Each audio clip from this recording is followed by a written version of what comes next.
அறநிலையத்துறை இந்து கோவில்களை அபகரித்த பொழுது அவை செயல்படும் கோவில்களாக இருந்தன.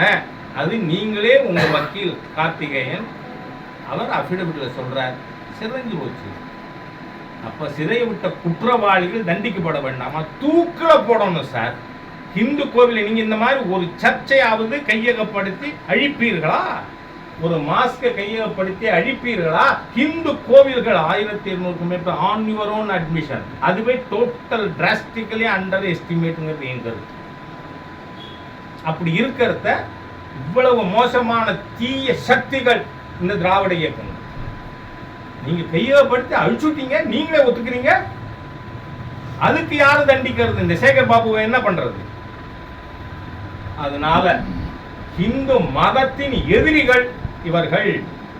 அதனால்தான் பிஜேபி சொல்லுது அறநிலைத்துறை அறமற்ற துறை.